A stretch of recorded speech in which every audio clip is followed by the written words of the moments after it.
जी अस्सलाम वालेकुम। कैफेट लेक्चर 1 आज के लेक्चर का आगाज़ करते हैं। सबसे पहले हाइब्रिड क्लास रूम नंबर 4 में अगर मेरी आवाज़ ठीक जा रही है तो एक दफ़ा हाथ उठा दीजिए। हाइब्रिड क्लास रूम नंबर 4 शाबाश। और हाइब्रिड क्लास रूम नंबर 6 में भी अगर आवाज़ ठीक जा रही है तो हाथ उठा दीजिए। हाइब्रिड क्लास रूम नंबर 6 में चलिए आवाज़ आ रही है, उधर क्लियर है जी। स्टार्ट करते हैं हमारे सेशन का। कैफेट ऑडिट एंड इंश्योरेंस स्प्रिंग 25 का सेशन है। आज इसका पहला लेक्चर है। आज का लेक्चर जो पहला लेक्चर होता है बेसिकली ओरिएंटेशन लेक्चर होता है हमारा। उसमें हम कुछ सब्जेक्ट के बारे में जानते हैं, कुछ प्लानिंग में शेयर किया करता हूँ कि किस तरीके से हम इस सब्जेक्ट को लेके चलेंगे। और ये भी जहन में रखिएगा, इसमें कुछ चीज़ें तो ऐसी हैं जो आप अक्सर सुनते रहे होंगे टीचर से कि इस सब्जेक्ट को पास करना है तो ये करना चाहिए, मेहनत करनी चाहिए, डेली असाइनमेंट करनी चाहिए वगैरह वगैरह। लेकिन कुछ चीज़ें ऐसी होंगी जो कि आपके काम की होगी, पूरे काम की तो सारी होंगी, लेकिन वो सारे सेशन में आप उन कंसेप्ट्स को यूज़ कर रहे होंगे। ठीक है, तो प्लानिंग जो हम आज मैटर डिस्कस करेंगे वो मैटर्स जहाँ उस प्लानिंग के मुताबिक हम पूरे सेशन में चलेंगे, तो इसको अटेंटिव होके सुनिएगा। और एंड पे कुछ सब्जेक्ट से रिलेटेड टेक्निकल कंसेप्ट्स भी हम डिस्कस करेंगे। ठीक है, लेकिन आज का जो हमारा लेक्चर होगा ज़्यादातर वो प्लानिंग की डिस्कशन के ऊपर होगा। सबसे पहले इंस्ट्रक्टर का इंट्रोडक्शन। आपका जो पूरा कोर्स है वो इंशाल्लाह मैं ही टीच करूँगा। मेरा नाम मोहम्मद आसिफ है। मैंने CA क्वालिफाई किया 2008 स्टार्ट में, फिर इसके बाद तकरीबन 1 साल और 2 महीने जिस फॉर्म में मैंने आर्टिकल्स किए थे उसी के साथ मैनेजरियल लेवल पे जॉब की। फिर उसके बाद टीचिंग प्रोफेशन में शिफ्ट हो गया और तब से अब तक फुल टाइम बेसिस के ऊपर टीचिंग कर रहा हूँ। जो सब्जेक्ट ऑडिट का टीचिंग कैरियर में कुछ सब्जेक्ट्स पहले मैं पढ़ाता था, अब नहीं पढ़ाता, कुछ पहले नहीं पढ़ाता था, अब पढ़ाता हूँ। लेकिन जो ऑडिट का सब्जेक्ट है ये ऐसा सब्जेक्ट है जो मैं पहले सेशन से लेके आज तक पढ़ा रहा हूँ, तकरीबन 15 साल के लगभग हो गए। और इसके अलावा कैफ के साथ साथ CFAP लेवल पे भी आपका सब्जेक्ट है, यही इसका एडवांस वर्जन है CFAP 6, वो सब्जेक्ट्स भी मैं टीच करता हूँ। उसका फ़ायदा क्या होता है CFAP लेवल पे भी अगर टीचर पढ़ा रहा हो कि उमूमी तौर पे ICAP जो अपनी स्ट्रेटजी चेंज करता है या टेस्टिंग लेवल चेंज करता है या टाइप ऑफ क्वेश्चन जब चेंज करता है ना, तो वो पहले CFAP लेवल पे टेस्ट करता है। फिर उसके बाद जब हमें अंदाज़ा हो जाता है कि अच्छा CFAP लेवल में अब इस तरीके से टेस्टिंग कर रहा है, इस तरह की केस स्टडीज़ आ रही है, तो हो सकता है आइंदा आने वाली 1-2 अटैम्प्ट्स में उसी तरह उसी ट्रेंड के साथ वो कैफ पे भी उसको इम्प्लीमेंट करे। और उमूमी तौर पे ऐसे होता है, तो इस तरीके से हमें अंदाज़ा हो जाता है। इसीलिए हम इस सेशन में याद रखें ना सिर्फ ये कि कैफ के पास्ट पेपर्स की प्रैक्टिस करेंगे बल्कि बहुत से CFAP लेवल के पास्ट पेपर्स की भी प्रैक्टिस होगी। फिर इसके बाद सब्जेक्ट इंट्रोडक्शन। सब्जेक्ट, अच्छा ये सब्जेक्ट आपने बड़े अच्छे तरीके से इसको समझना है। सब्जेक्ट की नेचर समझेंगे ना तो इसको पढ़ना आसान और समझना आसान हो जाता है। सब्जेक्ट की नेचर क्या है? सब्जेक्ट हम अमूमी तौर पे जो स्टूडेंट क्लासिफाई करते हैं वो 2 तरह से होते हैं, थ्योरेटिकल और न्यूमेरिकल। ठीक, ये समझ लीजिए आपका कि ज़्यादातर इसका जो पोर्शन है वो थ्योरी बेस्ड है। कैलकुलेशंस इसमें कुछ जगहों पे 2-3 जगहों पे कैलकुलेशंस हैं, लेकिन ज़्यादातर ये थ्योरी बेस्ड है। लेकिन थ्योरी में इस तरीके से ये सब्जेक्ट पास नहीं होगा कि आपने रटा लगाना है, नहीं, ये सब्जेक्ट रटे वाला हरगिज़ नहीं है। ठीक है, ICAP में रिप्रोडक्शन के क्वेश्चन आते ज़रूर हैं और कुछ हम याद भी करेंगे, मेमोरी बेस्ड भी है, लेकिन इस सब्जेक्ट का तकरीबन 70% पोर्शन जो है वो केस स्टडी बेस्ड है। तो ये सब्जेक्ट जहन में रखिएगा कि आपका इसको हम कहा करते हैं ये ना थ्योरेटिकल है ना न्यूमेरिकल है, ये है जजमेंटल बेस। इसकी नेचर क्या है? Judgement base. ठीक है, अच्छा इसमें करते क्या ये सुन ले पहले इस कंसेप्ट। अगर मैं एक लफ्ज़ में आपको बताऊं ना कि ऑडिट, जैसे मैं आपसे पूछूं काउंटिंग में आप क्या सीखते हैं, अकाउंटिंग में एक सेंटेंस में मुझे बताइए, एक जुमले, अकाउंटिंग में क्या सीखते हैं? आप कहेंगे सर अकाउंटिंग में हम फाइनेंशियल स्टेटमेंट्स प्रिपेयर करना सीखते हैं। सारी की सारी अकाउंटिंग यही है। क्या है सारी की सारी अकाउंटिंग? फाइनेंशियल स्टेटमेंट्स को प्रिपेयर करना। वो जाहिर है कुछ कॉम्प्लेक्स एरियाज होते हैं, उनमें डिटेल में आप आगे कंसेप्ट या कैलकुलेशन सीखते जाते हैं। उसी तरह इन शॉर्ट अगर हम ऑडिट के बारे में पूछें कि ऑडिट क्या है, तो एक सेंटेंस में से ये कहा जा सकता है कि जो फाइनेंशियल स्टेटमेंट अकाउंटेंट प्रिपेयर करता है उन फाइनेंशियल स्टेटमेंट की वेरिफिकेशन का नाम है ऑडिट। यानी ऑडिट किसको कहते हैं? वेरिफिकेशन ऑफ फाइनेंशियल स्टेटमेंट्स, ये है ऑडिट। अच्छा, अब वेरिफिकेशन कैसे होगी, किस तरीके से होगी, वो हम आहिस्ता आहिस्ता सीखते जाएंगे, ठीक है।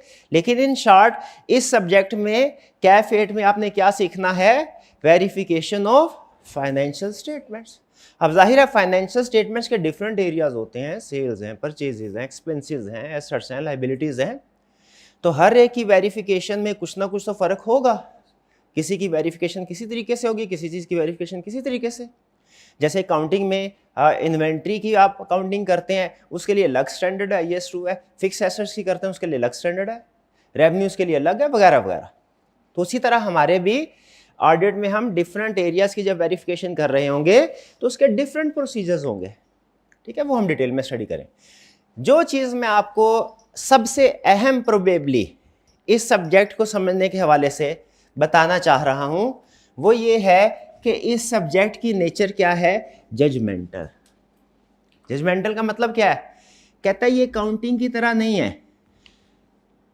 ऑडिट क्या हम पढ़ने जा रहे हैं? ऑडिट ये अकाउंटिंग की तरह नहीं है। वेरिफिकेशन, इसमें काउंटिंग फाइनेंशियल स्टेटमेंट की वेरिफिकेशन होगी, लेकिन इस सब्जेक्ट में और अकाउंटिंग के सब्जेक्ट में स्टूडेंट पॉइंट ऑफ व्यू से, तैयार करने के पॉइंट ऑफ व्यू से बहुत बड़ा फर्क है। और ये फर्क आपको पहले दिन समझ नहीं आया ना तो आखिरी दिन तक आप 2-3 सवाल पूछते रहेंगे इस सब्जेक्ट के बेसिक नेचर के हवाले से।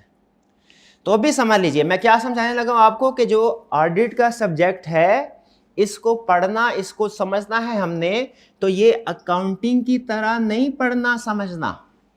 इसकी प्रैक्टिस जो करनी है, इसकी प्रैक्टिस वो काउंटिंग की तरह नहीं होगी। भाई काउंटिंग की तरह नहीं होगी, इससे क्या मतलब है? क्योंकि काउंटिंग यहाँ पे ऑडिट में फोकस होगा एक्शंस के ऊपर, इक्वेशंस के ऊपर नहीं, मैथ के ऊपर फोकस नहीं है। जैसे सुने एग्जांपल से, अकाउंटिंग में 2 + 2 कितने होते हैं? 4। 2 + 2 कितने होते हैं? 4। और 2 + 2 कितने होते हैं? 4। आप बताएं मेरे 2 + 2 कितने होते हैं? और अगर कोई कहे 3, आंसर डिफरेंट है, गलत है। अगर कोई कहे 5, आंसर डिफरेंट है, गलत है। ऐसा ही है अकाउंटिंग में, ऐसा ही होता है। अकाउंटिंग में जब क्लास में टीचर आपको क्वेश्चन करवाते हैं, उनका आंसर भी वही होता है, आपका आंसर भी वही होता है। ऐसा ही है, अगर कोई अमाउंट गलत हो, डिफरेंट हो, तो वो गलत होती है। इसी तरह ऑडिट में इस तरीके से नहीं है। ऑडिट में हमारा जो सिखाता है ना हमें, वो कहता है कि आपने चीज़ों को किस तरीके से वेरीफाई करना है, आपने एक्सपेंसेस को किस तरीके से वेरीफाई करना है, एसेट को किस तरीके से वेरीफाई करना है। इसमें आपका आंसर याद रखें दूसरे से डिफरेंट हो सकता है और अक्सर डिफरेंट होता है। कुछ रूल ऐसे हैं जिनमें फर्क नहीं होना चाहिए, लेकिन ज्यादातर क्वेश्चन में याद रखें, ज्यादातर क्वेश्चंस में आपका आंसर टीचर के आंसर से डिफरेंट हो सकता है, आपका आंसर आई कैप के सॉल्यूशन से डिफरेंट हो सकता है, एक स्टूडेंट का आंसर दूसरे स्टूडेंट से डिफरेंट हो सकता है, बल्कि अक्सर होगा, क्योंकि इसमें वो आपसे एक्शंस पूछता है। बताओ इस सिचुएशन में क्या करोगे, इस सिचुएशन में क्या करोगे, ठीक है। तो ये एक्शन डिफरेंट हो सकते हैं, हो सकते हैं, ठीक है। भाईजान से मैंने पूछा, भाईजान घर में वालदा ने रोटी नहीं पकाई, क्या करोगे? ये कहेंगे सर बाजार से ले आऊंगा। ये कहेंगे कोई बात नहीं सर मैं चावल खा लूंगा। ये कहते हैं सर कोई बात नहीं डबल रोटी पड़ी होगी मैं वो खा लूंगा। अब इन सब का आंसर डिफरेंट है, ऐसा ही है। किसका आंसर ठीक है? सबका आंसर ठीक है। अब अगर आई कैप ने फर्ज कीजिए एक नंबर के साथ ये सवाल पूछा, फर्ज कीजिए एक नंबर के साथ, तो जिसने पहली वाली ऑप्शन बताई होगी वो भी ठीक, दूसरी वाली ऑप्शन होगी वो भी ठीक। आई कैप जब सजेस्टिव सॉल्यूशन देगा तो क्या वो तीनों ऑप्शंस को डिस्कस करे? आई कैप कहता है नहीं, मैं तीनों ऑप्शन, क्योंकि अगर तीनों ऑप्शन को डिस्कस करें ना तो उसमें भी स्टूडेंट कहता है कि सर इसका मतलब है हमने इतना ज्यादा लिखना था। आई कैप ने 3 चीजें बताई, इतना ज्यादा लिखना था। तो आई कहता है नहीं, आई कैप कहता है नहीं, वो क्लियरली उसने बताया है कि आपका सॉल्यूशन डिफरेंट हो सकता है। ये असूल ऑडिट को पढ़ते हुए और ख़ास तौर पे क्वेश्चन को सॉल्व करते हुए जहन में रखना है। आपका आंसर डिफरेंट हो सकता है। ये काउंटिंग, बच्चा काउंटिंग का माइंड लेके आता है, सर जो आपने पढ़ाया, जो किताब में लिखा था एज इट इज वैसा ही सोल्यूशन करता हूं ना। सबसे बड़ी problem, sir case study solve की है लेकिन जो बुक में लिखा हुआ है वो और जो मैंने लिखा है वो, उसमें फर्क है।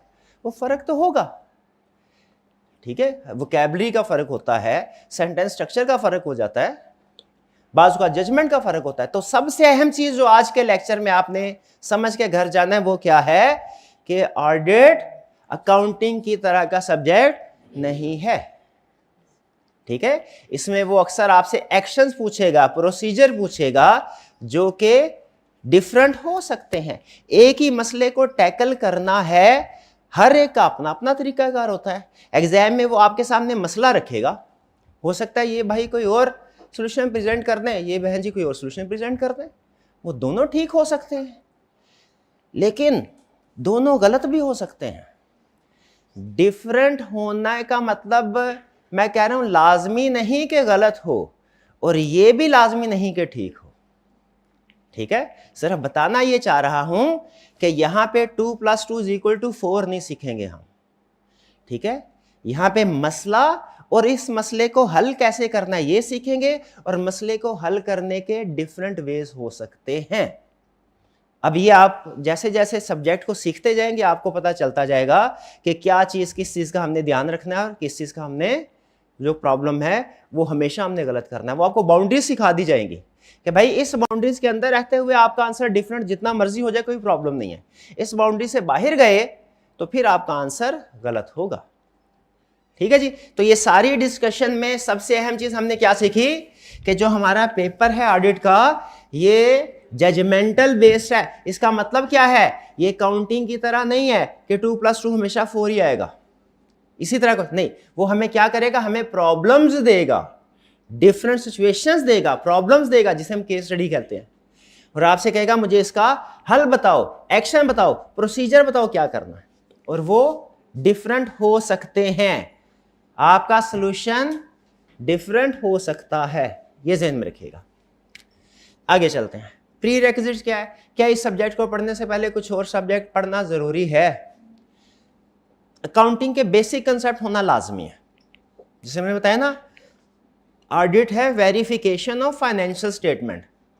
तो अगर आप कोई चीज देखना चाहते हैं कि वो सही है कि नहीं, तो पहले आपको वो चीज बनानी आनी चाहिए, फिर ही देख सकेंगे। ऐसा तो नहीं है कि आपको फाइनेंशियल स्टेटमेंट्स बनानी आती ना हो और आप उनकी चेकिंग करना, वेरिफिकेशन करना शुरू कर दें। इम्पॉसिबल है, कर ही नहीं सकते। तो चूंकि वेरिफिकेशन ऑफ फाइनेंशियल स्टेटमेंट करते हैं इसीलिए हमें अकाउंटिंग के बेसिक कंसेप्ट्स पता होने चाहिए, ठीक है। किताबों में लिखा हुआ है कि जहां पे अकाउंटिंग खत्म होती है ना वहां से ऑडिटिंग शुरू होती है, वेरिफिकेशन का नाम है।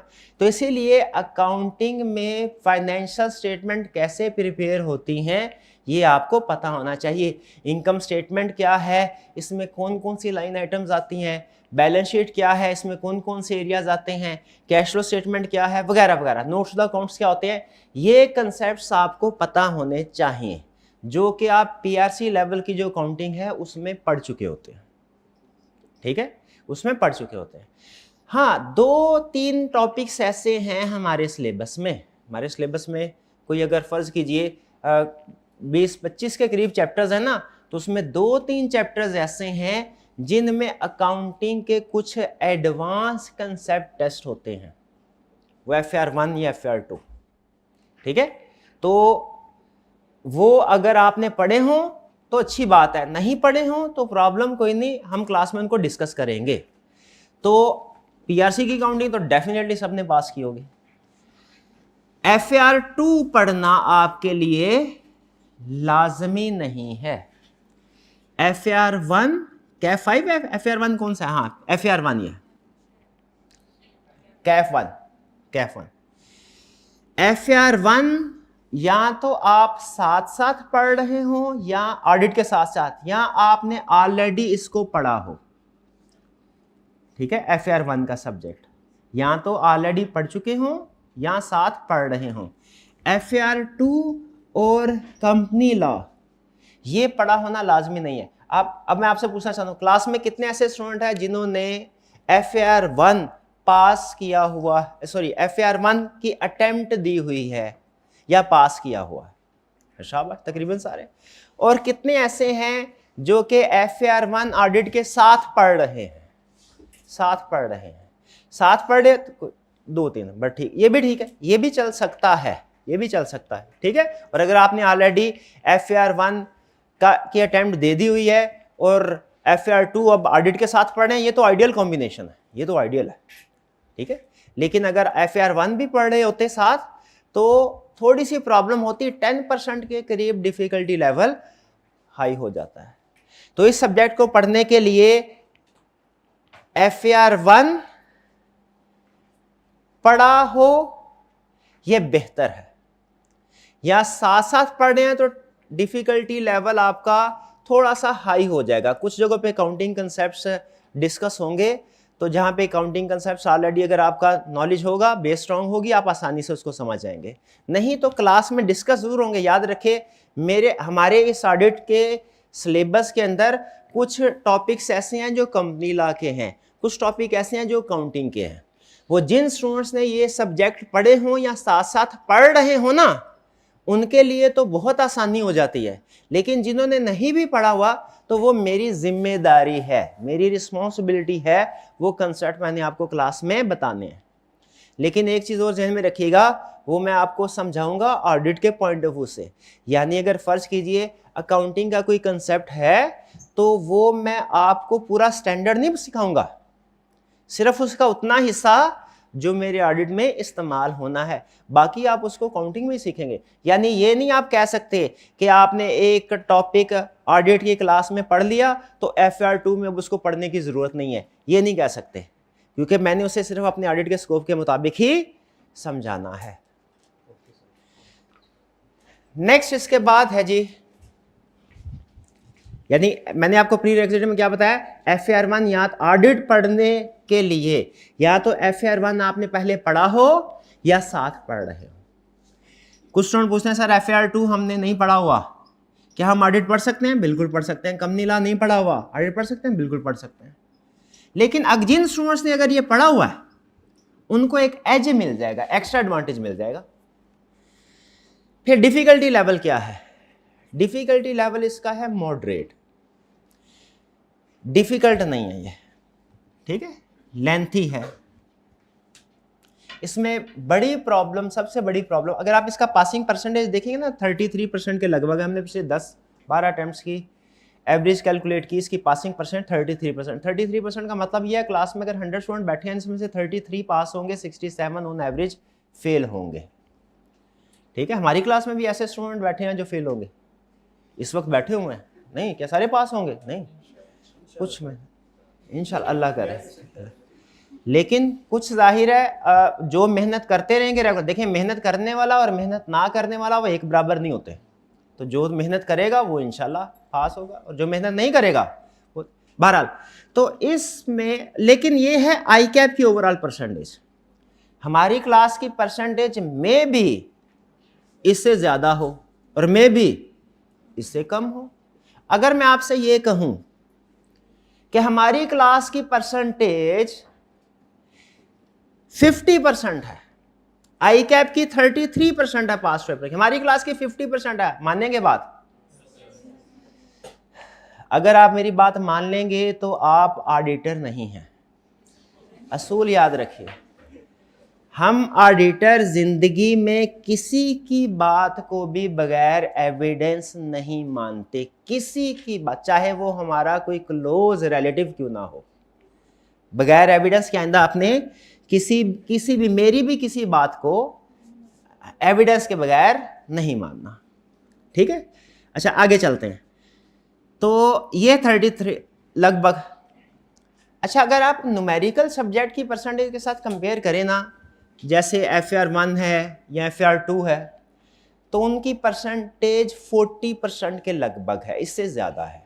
इसकी रीज़न क्या है? सुन लीजिए, इसकी रीज़न ये नहीं है, देखें अहम बात, तवज्जो, पासिंग परसेंटेज से ये लगेगा आपको बज़ाहिर कि काउंटिंग की पासिंग परसेंटेज ज़्यादा है, ऑडिट की पासिंग परसेंटेज कम है, इसका मतलब है ऑडिट मुश्किल है, काउंटिंग आसान। ऐसा नहीं है, ऑडिट की निस्बत FAR2 ज़्यादा मुश्किल है, ऑडिट की निस्बत FAR2 लेकिन उसकी पासिंग परसेंटेज ज़्यादा होती है। क्यों ऐसा? मुश्किल सब्जेक्ट की पासिंग परसेंटेज ज़्यादा और मॉडरेट सब्जेक्ट की पासिंग परसेंटेज कम।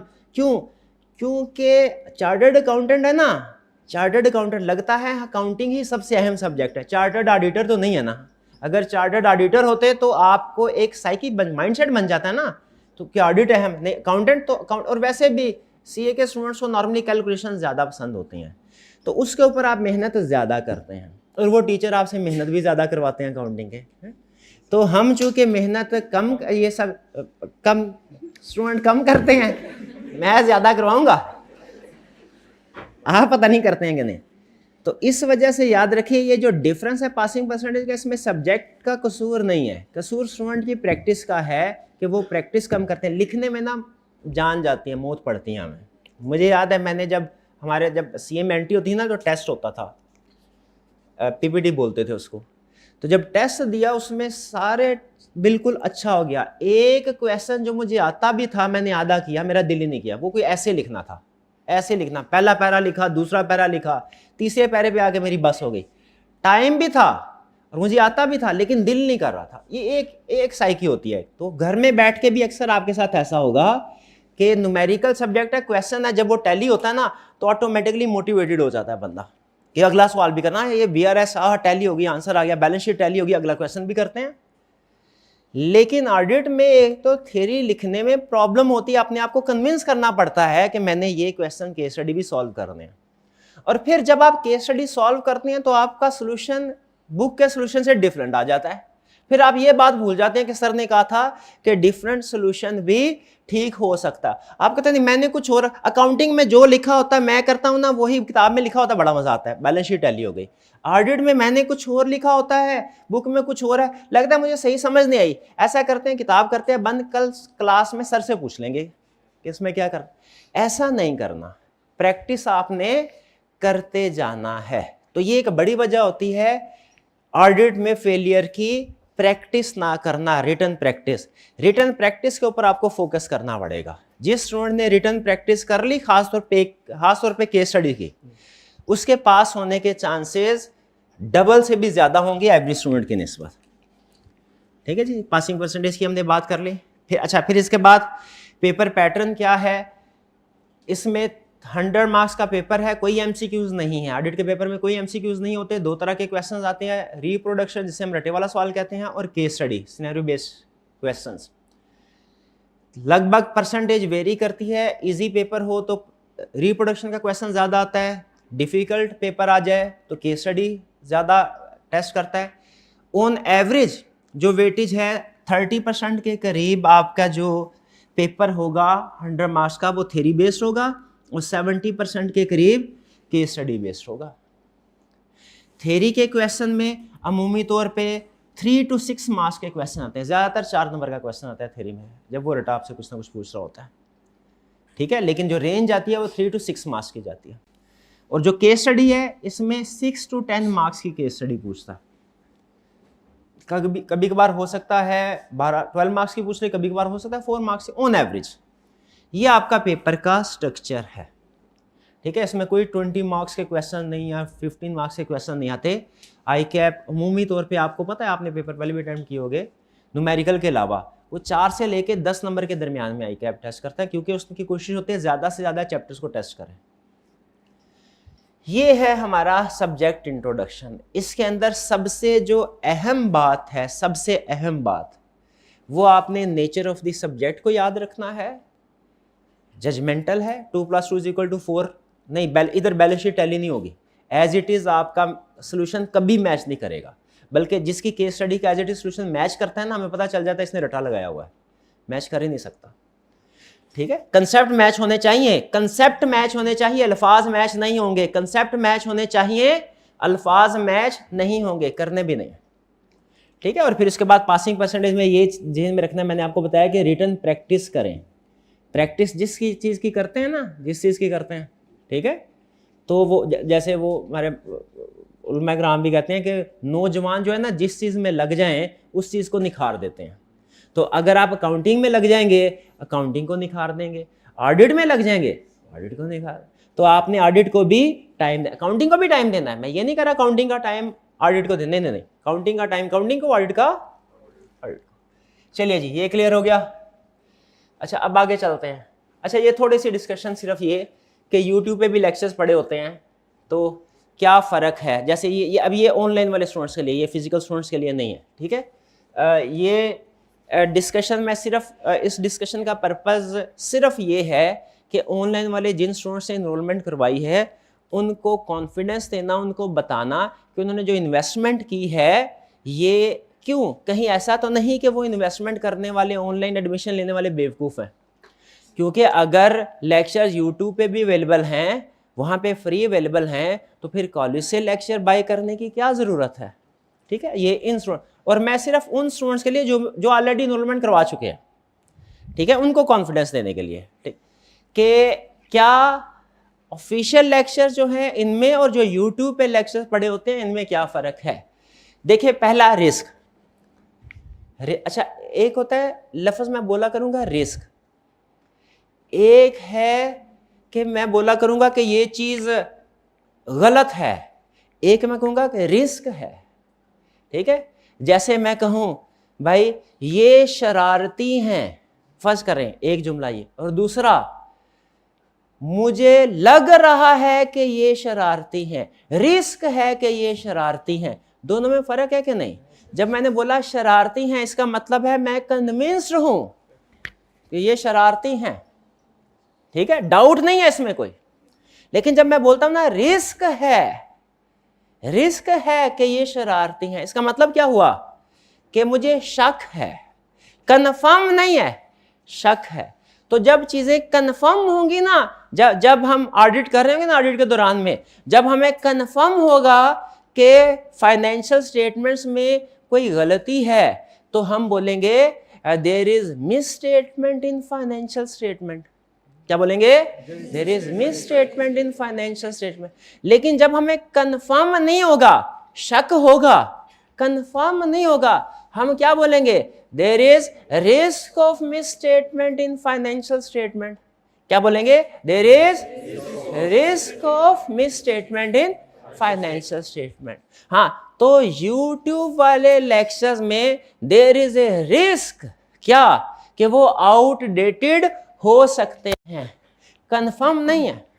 वो डिपेंड करता है सिलेबस चेंज हुआ कि नहीं, पैटर्न चेंज हुआ कि नहीं, टाइप्स ऑफ क्वेश्चन चेंज हुए कि नहीं हुए, उन पे डिपेंड करता है। ठीक है, तो एक रिस्क ये होता है यूट्यूब, वो आउटडेटेड हो सकते हैं, आपको पूरा सेशन फिर पूछना पड़ता है कि कोई चेंज तो नहीं आ गया, कोई चेंज तो नहीं आ गया। ठीक है, लेकिन अगर आप ऑफिशियली चैनल से आते हैं तो आपके टीचर की जिम्मेदारी हो जाती है। ICAP ने आखिरी महीने, आखिरी हफ्ते भी कोई चेंज किया ना, तो वो मेरी जिम्मेदारी है, मैं वो आपको बताऊंगा, आपके साथ शेयर करूंगा। ठीक है, लेकिन जो यूट्यूब स्टूडेंट्स होते हैं उनके लिए रिस्क होता है कि सिलेबस चेंज हो सकता है। सिलेबस चेंज ना भी हो, जैसे इस स्टैंड में सिलेबस चेंज नहीं हुआ, इस स्टैंड में सिलेबस वही है जो पिछले स्टैंड वाला है। लेकिन अगर आप टाइप्स ऑफ क्वेश्चन का एनालिसिस करें ना, एग्जामिनर की स्ट्रेटजी, इसमें डिफरेंस आ जाता है। सेम टॉपिक को बहुत से तरीकों से, बहुत से लेवल पे टेस्ट किया जा सकता है। ठीक है, तो वो टेस्टिंग स्ट्रेटजी ICAP की चेंज हो, और ये पिछले कुछ अरसे से चेंज हो रही है, और दूसरे सब्जेक्ट्स में भी आप देखते होंगे शायद। फिर इसके अलावा 5 रुपए की डिस्कशन, लेटेस्ट क्वेश्चन आपको अवेलेबल होंगे, डिस्कशन अवेलेबल होगी रिसेंट अटेम्प्ट की। ठीक है, तो एक रीजन ये, एक फर्क ये है यूट्यूब वाले और ऑफिशियल।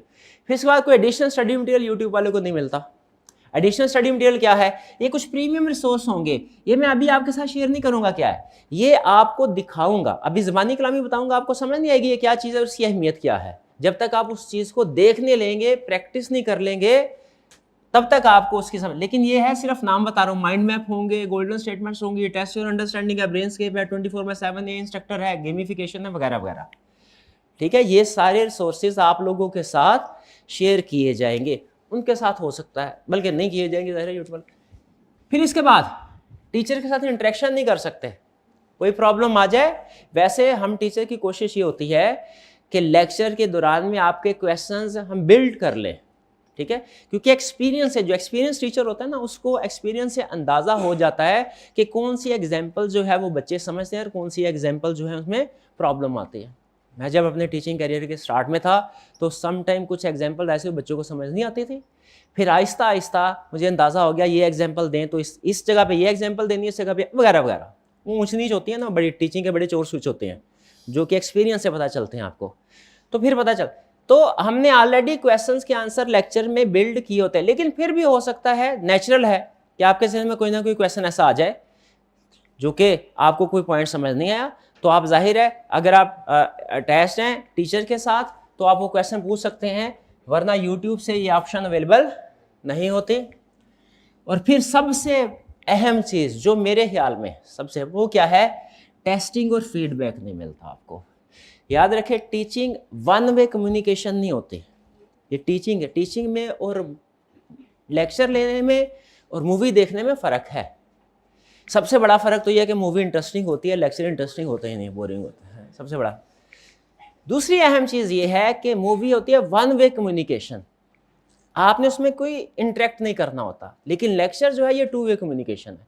ये टीचर टू स्टूडेंट कम्युनिकेशन भी है, स्टूडेंट टू टीचर कम्युनिकेशन में। मैं जो कुछ पढ़ा रहा हूँ मुझे पता होना चाहिए। मैं आपसे पूछूंगा ना लेक्चर एंड में, मैं जितना मर्जी फारग लेक्चर दे जाऊँ, आपसे एंड में पूछूंगा ना समझ आई कि नहीं आई, आपने यही कहना आई। जिनको समझ नहीं आई वो ज़्यादा से ज़्यादा चुप कर जाएंगे, कुछ नहीं बोलेंगे, ठीक है। लेकिन रेयर है कि कोई स्टूडेंट ये कहे कि सर समझ नहीं है मुझे, तो मुझे पता होना चाहिए। अब मैंने अगर इफेक्टिवली आपको पढ़ाया, आपको समझ आई कि नहीं आई, ये मुझे इस चीज़ का पता कैसे पता चलेगा कि टेस्ट से, टेस्ट अटेम्प्ट करेंगे मुझे पता चलेगा बात समझ आई। एग्जाम में जाके आप उसको उस तरीके से लिखने के काबिल हैं कि नहीं जिस तरीके से ICAP चाहता है। तो YouTube में तो टेस्ट वगैरह होते नहीं है। और अगर, और ये बात आप फिजिकल स्टूडेंट्स के लिए भी है कि आप लोगों ने भी वीकली टेस्ट स्किप नहीं करने। ये बहुत ही अहम एलिमेंट होता है हमारे एजुकेशन सिस्टम का। टेस्टिंग से ही पता चलेगा ICAP लेवल के लिए आप तैयार हो रहे हैं कि नहीं हो रहे। अच्छा चले, ये तो सारी बातें होगी कि क्यों उधर नहीं जाना है, लेकिन स्टिल YouTube में जो लेक्चर्स पड़े होते हैं स्टिल यूजफुल है। अब सुनने किन के लिए यूजफुल है, यानी मेरी सजेशन क्या है कि किन स्टूडेंट्स को, जन ऐसे स्टूडेंट जो रिपीटर हों और अफोर्ड ना कर सकते हों, उनके लिए YouTube लेक्चर्स बेहतर है। रिपीटर क्यों बोला, क्योंकि उनके पास ये सारे रिसोर्सेज ऑलरेडी अवेलेबल होंगे, ठीक है, रिसोर्सेज अवेलेबल होंगे, ठीक है। लेकिन स्टिल चूंकि चांस है कि कुछ चेंजेस आ जाएं, तो ऐसे स्टूडेंट जो रिपीटर हैं, अफोर्ड नहीं कर सकते, वो YouTube के लेक्चर जाके वहां से देख ले, लेकिन एहतियातन किसी करंट स्टूडेंट के साथ इन टच रहें ताकि जो चेंजेस वगैरह है वो उनको खबर मिलती रहे। क्लियर जी, आगे चलते हैं। Next, author book structure. हमारा जो मटेरियल हम यूज़ करेंगे वो मटेरियल होगा हमारा स्टडी मटेरियल। दो ऑप्शंस हैं, दो ऑप्शन, आपने दोनों में से किसी एक ऑप्शन को सिलेक्ट करना है, दोनों को नहीं करना, दोनों में से किसी एक ऑप्शन को सिलेक्ट। या तो आप हमारी वाली बुक्स को यूज़ कर लें या आप ICAP की बुक्स को यूज़ कर लें, ठीक है। असल में हमने जो बनाई है वो ICAP की बुक के ही समराइज्ड और सिंप्लीफाइड वर्जन है। कंसेप्ट्स दोनों में सेम है, कंसेप्ट्स दोनों में ठीक है, बस हमारी कोशिश यह है कि थोड़ा स्टूडेंट फ्रेंडली स्टाइल में और एग्जाम फोकस्ड होके मटेरियल को प्रेजेंट किया जाए, वरना दोनों में से किसी भी सेट को आप चूज़ कर लें, दोनों ही करेक्ट हैं। तो आज आपने फैसला करना है अगले 1-2 दिन में कि कौन से वाले मटेरियल को आपने यूज़ करना है।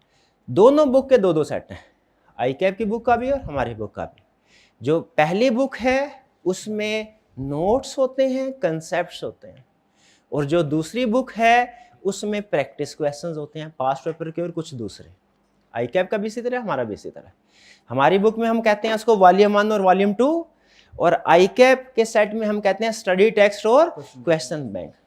यानी हमारा वॉल्यूम 1 और ICAP का स्टडी टेक्स्ट ये सेम है, और हमारा वॉल्यूम 2 और आई कैप का क्वेश्चन बैंक ये सेम है, ठीक है। लेकिन मेरी सजेशन ये है, अब ये ऑप्शन दोनों आपके पास, अब मेरी रिकमेंडेशन, बुक आप हमारी वाली यूज कर ले, लेकिन साथ साथ आई कैप का जो स्टडी टेक्स्ट है मैं रेफरेंस साथ साथ दिया करूंगा, उसको सिर्फ रीड किया करना है रोज, जो जो मैं रेफरेंस दिया करूंगा, जो जो पैराग्राफ मैं आपको बता दिया करूंगा, आज हमने ये पैराग्राफ, इस चैप्टर का ये पैराग्राफ स्टडी किया, सिर्फ रीड करना है, याद नहीं करना। याद कहां से करना है? हमारी बुक में से, ठीक है। ये मेरी रिकमेंडेशन। तो हमारी बुक जब आप यूज करेंगे, इसका स्ट्रक्चर क्या होगा? स्ट्रक्चर सुन लीजिए। इसमें चैप्टर्स हैं, लगभग 23 के करीब चैप्टर्स हैं। इसमें इन चैप्टर्स को, हर चैप्टर को डिफरेंट लर्निंग ऑब्जेक्टिव या कंसेप्ट्स में डिवाइड किया गया है। अच्छा, ये जो बुक है ये 14th एडिशन है, ये लास्ट अटेम्प्ट वाला एडिशन है, 14th। इस अटेम्प्ट में भी यही चलेगा, ठीक है। आप इसको यूज कर सकते हैं। तो जी जो उससे पहले वाला 13th एडिशन वो भी चल सकता है, लेकिन आपको फिर कंपैरिजन करना पड़ेगा, कुछ चेंजेस हैं तो वो नोट कर लीजिएगा क्या चेंजेस हैं, ठीक है। वो एक दिन बैठ के ना 13th एडिशन और 14th एडिशन को कंपेयर कर लीजिएगा क्या चेंजेस हैं, वो आपको अंदाजा हो जाएगा। चैप्टर्स है, हर चैप्टर को डिफरेंट कंसेप्ट्स में डिवाइड किया गया जिसे लर्निंग ऑब्जेक्टिव कहते हैं, और एक टेक्निक अडॉप्ट की गई है कंसेप्ट्स को लिखने में जिसे कहते हैं bionic reading method. Bionic reading method ये होता है कि जब आप रीड कर रहे हो तो जो अहम अल्फाज है जिसे हम कहते हैं पावर वर्ड्स, पावर वर्ड्स, हम जो बोलते हैं ना अल्फाज, हमारे हर लफ्ज़ में ताकत होती है, एक ताकत होती है। कुछ अल्फाज में ताकत ज़्यादा है, कुछ अल्फाज में ताकत कम होती है। कुछ वर्ड्स में नेगेटिव पावर है, कुछ वर्ड्स में पॉजिटिव पावर है। कोई बंदा कभी हमारी तारीफ करता है, सारा दिन हम खुश रहते हैं। कभी चलते चलते, और कभी ऐसा होता है वो दो लोग लड़े होते हैं, एक दूसरे को गालम गलोच कर रहे होते हैं, वो सुन के सर दर्द शुरू हो जाता है। तो ये किस वजह से है? क्योंकि अल्फाज में पावर है। अब हर लफ्ज़ में पावर नहीं है। आप माशाल्लाह पढ़े लिखे लोग हैं, आपने इस चीज़ को रियलाइज़ करना है, ठीक है, कि कौन से नेगेटिव वर्ड्स हैं, किन वर्ड्स के अंदर नेगेटिव पावर है, किन के अंदर पॉजिटिव पावर, और नेगेटिव वर्ड्स को यूज़ नहीं करना जिंदगी में। तो यहां पे भी जो हमारे एग्जाम पॉइंट ऑफ व्यू से पावर वर्ड्स होंगे ना, एक सेंटेंस में सारे अल्फाज वीकली इंपॉर्टेंट नहीं होते। तो जो पावर वर्ड्स होंगे जिनको समझना आपके लिए जरूरी, उनको हमने बोल्ड कर दिया। बोल्ड समझते हैं ना, थोड़ा गहरा कर दिया, ठीक है, वो बोल्ड। इस तरीके से क्या होता है, एक तो आपको पता चलता है इसमें ये चीज अहम है, और दूसरा जब आप रिवीजन कर रहे होते हैं ना, रिवीजन क्विकली हो जाती है आपकी। जब आप रिवीजन कर रहे होंगे ना तो उस वक्त आपको अंदाजा होगा। ये मैं थोड़ा सा बुक का स्ट्रक्चर, चूंकि अब आपने पूरा सेशन इसको स्टडी करना है, मैं आपके सामने डिस्प्ले करना चाह रहा हूं कि वो कैसा होगा। अभी तो आपके पास नहीं होगी, लेकिन इस वीकेंड तक या अगले 2-3 दिन में जब आपके पास बुक होगी तो आपने फिर उसमें आपको अंदाजा हो जाएगा। दिखा मैं अभी रहा हूं।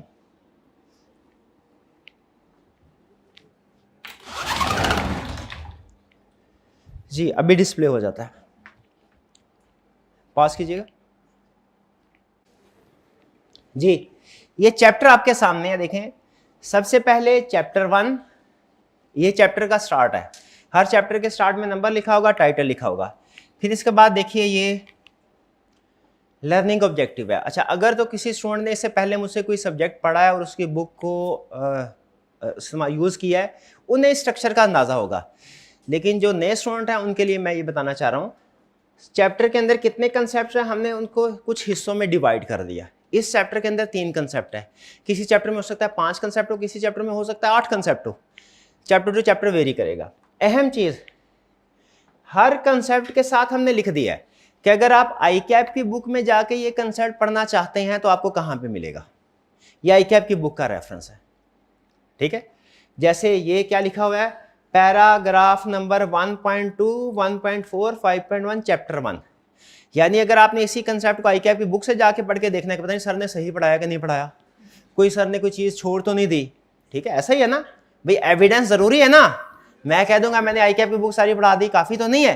आपको खुद भी ये चेक करना है वाकई मेरी बात ठीक है, किंतु कैसे चेक करेंगे? ICAP की बुक से पढ़ के।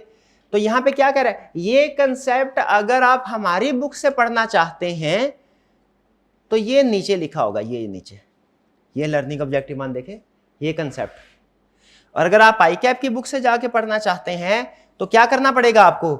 चैप्टर नंबर, ICAP की बुक का चैप्टर नंबर 1 पे जाना है, वो सेक्शन और सब सेक्शन में डिवाइडेड है, उसके सेक्शन नंबर 1 और पैराग्राफ नंबर 2 पे जाइए। 1.2 का मतलब ये है, पहला डिजिट सेक्शन नंबर और दूसरा उसका पैराग्राफ नंबर, फिर सेक्शन 1, ठीक है जी। इस तरीके से आप उधर जाके उसको रीड करके टिक कर लीजिएगा साथ साथ। और मैं हाईली रिकमेंड करता हूं कि ICAP की बुक को आप साथ साथ सिर्फ रीड कर लें, चेक करने के लिए कि कोई चीज रह तो नहीं गई, उससे रिवीजन ही हो जाएगी आपकी। याद नहीं करना, याद करने के लिए ICAP की बुक मेरे ओपिनियन के मुताबिक सूटेबल नहीं है। फिर इसके बाद ये ICAP का जो वॉल्यूम 2 है यानी क्वेश्चन बैंक, उसमें इस कंसेप्ट से रिलेटेड कौन से वाला क्वेश्चन है वो आगे लिख दिया गया, ठीक है। यानी जब आप ये लर्निंग, इसका मतलब है हमारे पहले चैप्टर के पहले ही कंसेप्ट से हम एग्जाम लेवल की प्रैक्टिस स्टार्ट कर देंगे, ठीक है। तो ये फिर 3 चैप्टर, इसके बाद फिर 3 कंसेप्ट्स हैं, नीचे जाएंगे आपको पता चलेगा ये तीनों कंसेप्ट्स उसी तरतीब से लर्निंग ऑब्जेक्टिव 1 2 3, और फिर हर कंसेप्ट के एंड में कुछ क्वेश्चंस होंगे प्रैक्टिस करने के लिए। यानी ऐसा नहीं है कि हम प्रैक्टिस चैप्टर एंड पे करेंगे, नहीं, चैप्टर एंड पे भी होगी, लेकिन हर कंसेप्ट के साथ एंड पे आपको हर रोज होम असाइनमेंट मिला करेगी जो आपने अटेम्प्ट किया करने हैं, ठीक है। हर लर्निंग ऑब्जेक्टिव के बाद उससे रिलेटेड, ताकि पता चल, इससे आपको खुद पता चल जाएगा कि आपने ये कंसेप्ट पढ़ा है, क्या आप ICAP का क्वेश्चन अटेम्प्ट करने के काबिल हैं या नहीं है, ठीक है। मैं आपसे पूछता हूं, फर्ज कीजिए अगर मैं आपसे अकाउंटिंग पढ़ा रहा हूं, आपसे ओपिनियन लेना है कि किस तरीके से आपको पढ़ाऊं। पहला तरीका यह है कि पहले सारे कंसेप्ट सिखा दूं, फिर एक बड़ा सा ICAP का पास पेपर का क्वेश्चन उसकी प्रैक्टिस करवा दूं, ये ठीक है? या छोटे छोटे कंसेप्ट सिखाऊं और हर कंसेप्ट के बाद उसकी प्रैक्टिस, उस कंसेप्ट की, दूसरे कंसेप्ट के बाद उसकी प्रैक्टिस, तीसरे कंसेप्ट के बाद उसकी प्रैक्टिस, और एंड पे पूरे सारे कंसेप्ट्स वाला एक बड़ा क्वेश्चन वो प्रैक्टिस कर लें। बताए क्या बेहतर है? छोटे छोटे स्टेप बाय स्टेप, ठीक है। ये अप्रोच मैंने एक गोरे की किताब से सीखी थी, तो स्टेप बाय स्टेप लेके चल रहा था, वो साथ साथ कैलकुलेशन, कॉन्फिडेंस भी बिल्ड होता रहता है। तो इसी तरह हम हर कंसेप्ट के बाद क्वेश्चन, छोटे छोटे क्वेश्चन प्रैक्टिस करते जाएंगे, और एंड में फिर जब चैप्टर कंप्लीट हो जाएगा तो फिर बड़ी केस स्टडी को सॉल्व करना हमारे लिए आसान हो जाएगा, ठीक है। उसी पर अच्छा, अब इसके बाद आगे देखें वो बायोनिक रीडिंग मेथड। अब ये देखें, जैसे ये चले, यही सामने इसी को देख लेते हैं, ये एडवांटेजेस लिखे हैं। अभी शायद पता नहीं आपको आइडेंटिफाई क्लियरली विजिबल है या नहीं। अगर आप देखें ना तो इस पूरी लाइन के अंदर एक लफ्ज ऐसा है जो बोल्ड किया गया है, क्रेडिबिलिटी। शाबाश, आपको पता चल गया कि ये सबसे अहम लफ्ज ये है। एग्जाम में अगर आपने ये लफ्ज लिख दिया ना सोल्यूशन में, आगे पीछे कोई डिफरेंट अल्फाज भी यूज कर दिए, आपका सोल्यूशन बिल्कुल ठीक है। ये मोस्ट इंपॉर्टेंट वर्ड है इस पूरे कंसेप्ट के अंदर। इसी तरह मेरी कोशिश है कि इसमें टाइम बहुत लगता है, मैं अब वो बताना नहीं चाहता किस तरीके से कितना टाइम लगा है, लेकिन बहरहाल आपको खुद अंदाजा हो गया होगा कि पहले पूरा पढ़ना, फिर उसके बाद उसमें से ढूंढना क्या चीज़ है, फिर उसके बाद पास पेपर में देखना कि क्या वो इन्हीं कंसेप्ट को टेस्ट करके कर रहा है, इन्हीं के ऊपर सोल्यूशन बना रहा है। वो लेंथी टाइम कंज्यूमिंग काम होता है, तो उसके मुताबिक फिर मैंने ये है बायोनिक रीडिंग मेथड। जब आप रिवीजन भी कर रहे होंगे ना, तो सिर्फ ये लफ्ज आ गया, रिवीजन हो गया कंसेप्ट, आपका रिवीजन में भी टाइम बचेगा, आपकी एफर्ट्स भी फोकस हो जाएंगी, आपको पता है मैंने किस चीज के ऊपर टाइम लगाना है, किस चीज के ऊपर उसको अच्छे तरीके से समझना है। तो ये है रीडिंग। फिर इसके बाद जो आपके क्वेश्चंस हैं उनके आंसर आपको एंड में मिलेंगे। ये एंड में चैप्टर के एंड पे देखें, वो जैसे क्वेश्चन नंबर 1 का है, फिर 2 और फिर 3, जितने भी क्वेश्चन है उनका सजेस्टिव सॉल्यूशन मिल रहा है। अच्छा, सजेस्टिव सॉल्यूशन के साथ साथ याद रखें, अकाउंटिंग में शायद आप ये प्रैक्टिस नहीं करते या करते होंगे, मुझे कंफर्म नहीं, लेकिन ऑडिट में आपने लाजमी सॉल्यूशन, आप समझते हैं सॉल्यूशन सबसे अहम है। आपको ICAP के पास वेबसाइट पे जाए, आपको 4 सोर्सेज मिलते हैं एग्जाम वाले सेक्शन में, question paper, solution, examiner comments, marking scheme. मेरे ख्याल में इसमें सबसे अहम एग्जामिनर कमेंट्स है, स्टूडेंट को लगता है सबसे अहम सॉल्यूशन है, ठीक है, लेकिन मुझे पता है सोल्यूशन में कुछ चीज़ें आसान होती है, कुछ मुश्किल है। हमें ये पता होना चाहिए स्टूडेंट्स क्या गलतियां करते हैं एग्जाम में, ताकि हम उन गलतियों को अवॉइड कर सके। तो स्टूडेंट क्या गलतियां करते हैं एग्जाम में, ये कहाँ लिखा होता है? एग्जामिनर कमेंट्स में। एग्जामिनर कमेंट्स आपने इससे पहले किसी सब्जेक्ट के पढ़े हैं? हाँ, शाबाश। और फिर मार्किंग प्लान, आपको पता चल जाए क्या लिखना था और उसके कितने मार्क्स हैं, क्या लिखना है और उसके कितने मार्क्स हैं, ये मार्किंग प्लान। हर क्वेश्चन को रिटर्न फॉर्म में अटेम्प्ट करने के बाद लाजिम है आपके ऊपर एग्जामिनर कमेंट्स और मार्किंग प्लान को जरूर पढ़ना है, समझना है। ठीक है जी। फिर इसके बाद चैप्टर के साथ ये कुछ पास्ट एंड एनालिसिस दिया गया है कि पास्ट में ये कैसे टेस्ट होता रहा है, लेकिन आप, मेरी सजेशन है इसको इग्नोर कर दें, क्योंकि आप जब इसको थोड़ा एनालाइज करते हैं ना तो गलत डिसीजन की तरफ से, क्योंकि आपके एनालाइज करने का मकसद ये होता है मैं गैस कर रहा हूँ इस अटेम्प्ट में ये आएगा कि नहीं आएगा, अगर इस चैप्टर में से सवाल नहीं आएगा तो इसको छोड़ देता, भाई सर ये पिछले 4-5 दफा नहीं आया, अब भी नहीं आएगा, इसको छोड़ देते हैं। ये एनालिसिस इस पर्पज के लिए नहीं है, ये आपको सिर्फ ओवरऑल वेटेज देने के लिए कि इस चैप्टर में से अमूमी तौर पे कितने नंबर का क्वेश्चन आता है। याद रखिएगा ऑडिट में एक कंसेप्ट था, मेरा ये बिलीव था कि इसका ऑडिट से दूर दूर का कोई ताल्लुक नहीं है और आई कैप ये कभी भी नहीं पूछेगा, ठीक है। और आई कैप ने एक अटेम्प्ट में उस कंसेप्ट को भी पूछ लिया, उसके बाद मैंने असूल बना लिया आई कैप कहीं से भी कुछ भी पूछ सकता है। याद रखें, आपके ख्याल में जब एक उस्ताद की जजमेंट, आपकी जजमेंट तो है फिर भी रॉ जजमेंट होती है, उस्ताद की जजमेंट फिर भी रिफाइंड जजमेंट होती है, किसी बेस पे होगी ना। अगर उस्ताद की ये जजमेंट क्या आप ये नहीं पूछेगा ये गलत हो सकती है, ठीक है, तो फिर आपकी भी हो सकती है। तो हमने सिलेबस का कोई भी कंसेप्ट याद रखिए नहीं छोड़ना, नहीं छोड़ना। आई कैप सिलेक्टिव स्टडी को पसंद नहीं करता। और ये नीचे कुछ थोड़ा सा ना हर चैप्टर का ओवरव्यू है और एग्जामिनेबिलिटी है, ये जैसे झलकियां होती है ना, वो कुछ मूवी वगैरह की झलकियां, ये ट्रेलर है, ये चैप्टर का हाँ हाईलाइट्स है। चलिए, ये था बुक का स्ट्रक्चर जो मैं आपके साथ शेयर करना चाह रहा था, क्योंकि आपने इसी स्ट्रक्चर के मुताबिक आगे प्रोबेबली पढ़ना है अगर आप हमारे वाले बुक को यूज करेंगे। वापिस आते हैं, और चीजें क्या, इंस्ट्रक्शन, कुछ हिदायत अमल करेंगे इंशाल्लाह फायदा होगा, नहीं करेंगे तो नुकसान आपका है, बताना मेरा फर्ज है, इसलिए गौर से सुन लीजिए। कुछ एडवाइसेस, ये एडवाइसेस कुछ ऐसी हैं जो ऑनलाइन और फिजिकल दोनों स्टूडेंट्स के लिए हैं, कुछ ऐसी हैं जो सिर्फ फिजिकल स्टूडेंट के लिए है, कुछ ऐसी हैं जो सिर्फ ऑनलाइन वाले स्टूडेंट्स के लिए है। पहले वो चीज़ें जो कि फिजिकल और ऑनलाइन दोनों स्टूडेंट्स के लिए है। ऑडिट पास करने के लिए 2 घंटे डेली प्रैक्टिस लाजमी है, घर जाके आपने 2 घंटे सेल्फ स्टडी लाजमी करनी है। क्लास लेक्चर का टाइम इसमें शामिल नहीं है। ऑनलाइन वाले स्टूडेंट्स अक्सर कहते हैं सर 1.25 घंटे का लेक्चर है तो बाकी 45 मिनट हमने पढ़ना है, नहीं नहीं नहीं, 1.25 घंटे का लेक्चर लेने के बाद बाकी 2 घंटे पढ़ना है। अगर आप इतना टाइम ऑडिट को दे सकते हैं तो फिर कंटिन्यू करें, वरना ना करें। और याद रखें शुरू में अब होता क्या है, शुरू में चूंकि सब्जेक्ट बेसिक लेवल पे चल रहा होता है, इतनी ज़्यादा होम असाइनमेंट है नहीं। आज जैसे कोई होम असाइनमेंट नहीं होगी, कल होम असाइनमेंट होगी इक्का दुक्का क्वेश्चन जो शायद आप 10-15 मिनट में कर लें। तो स्टूडेंट ये समझता है कि सर मैंने तो पहले हफ्ते में आधे घंटे में सारा निपटा दिया करता था, तो इसका मतलब है 2 घंटे जरूरी नहीं आधे घंटे में सब्जेक्ट तैयार हो जाएगा, नहीं। ये 2 घंटे आपको पूरे सिलेबस को सामने रख के मैं कर, पहले दूसरे चैप्टर में हो सकता है 1 घंटे 1.25 घंटे के अंदर आप ऑडिट की असाइनमेंट वगैरह तैयार कर लें, लेक्चर तैयार हो जाए, लेकिन जैसे जैसे ऑडिट आगे जाएगा आपको ज़्यादा टाइम लगाना पड़ेगा। तो ऑन एवरेज 2 घंटे डेली सेल्फ स्टडी लाजमी पढ़ना है, और ये रोज़ का रोज़ पढ़ना है, रोज़ का रोज़ पढ़ना ज़्यादा अहम है, ठीक है। कंसिस्टेंसी ज़्यादा अहम होती है क्वांटिटी से। आखिरी हफ्ते में एक दिन 14 घंटे पढ़ना वो आपको आउटकम नहीं देगा जो कि डेली 2 घंटे पढ़ना देगा।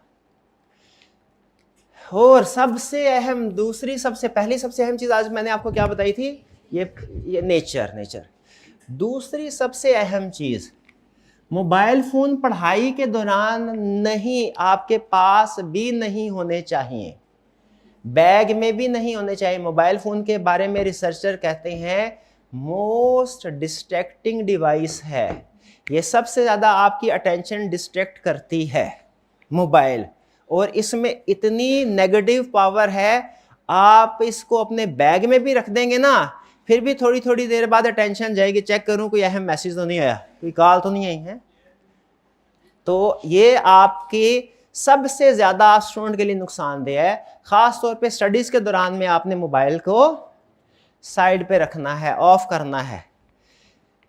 फिर इसके बाद रिकमेंडेशन क्या है कि अब आपने ये सब्जेक्ट जब पढ़ना ऑडिट, इसके लिए रिकमेंडेड टाइम है मॉर्निंग का। वैसे हर स्टूडेंट का अपना टाइम होता है, कुछ स्टूडेंट इवनिंग में कंफर्टेबल है, कुछ मॉर्निंग, जैसी आपकी प्लानिंग है वो चले। जनरल सजेशन ये दे रहा हूँ मॉर्निंग में, क्योंकि जो थ्योरेटिकल सब्जेक्ट होता है ना, ये जो जजमेंटल सब्जेक्ट होता है ऑडिट वगैरह का, इसके लिए फ्रेश माइंड का होना जरूरी है। मॉर्निंग में आपका माइंड फ्रेश होता है, आप आसानी से पढ़ लेते हैं, समझ लेते हैं, ठीक है। इवनिंग में आप एग्जॉस्ट हुए होते हैं, इवनिंग में शोर शराबा भी ज्यादा होता है, वहां पे फोकस होकर पढ़ना मुश्किल होता है। तो सुबह का वक्त फजर से 2 घंटे पहले या 2 घंटे बाद, एक दो बेहतरीन वक्त है ऑडिट के लिए। कोशिश करें कि वो वाला टाइम निकाल लिया करें, ठीक है जी। फिर इसके अलावा अक्सर आपने भी देखा होगा कि जब न्यूमेरिकल का क्वेश्चन कर रहे होते हैं ना, आप ज्यादा फोकस्ड होते हैं उसमें। बाज़ औक़ात ऐसा होता है दाएं बाएं कुछ चीज़ें चल रही होते हैं, आपको एहसास भी नहीं होता। लेकिन जो थ्योरेटिकल होता है ना, उसके लिए आपको फोकस बनाना पड़ता है।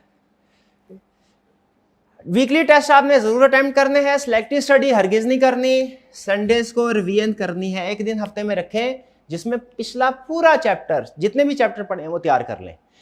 ऐसी गलती नहीं करनी कि चैप्टर 1 एक दफा रिवाइज कर पढ़ लिया, समझ आ गया, असाइनमेंट भी कर ली, चैप्टर 2 भी कर लिया, उसके बाद आखिरी महीने जाके करेंगे चैप्टर 1 2। नहीं नहीं, पीरियोडिक रिवीजन करना जरूरी है, वरना एंड तक पहुंचते पहुंचते आपको शुरू के चैप्टर्स वॉश हो जाएंगे, ठीक है। एजुकेशनल साइंटिस्ट ये कहते हैं जो चीज आप सीखते हैं ना, विद इन 24 आवर्स आपने रिवाइज करनी है, वरना 50% भूल जाएंगे। आज का लेक्चर अगर आप घर जाके रिवाइज नहीं ना करते, कल आपको सिर्फ आधी बातें याद होंगी। और अगर with in 7 days second revision ना करें तो फिर भी आप भूल जाएंगे।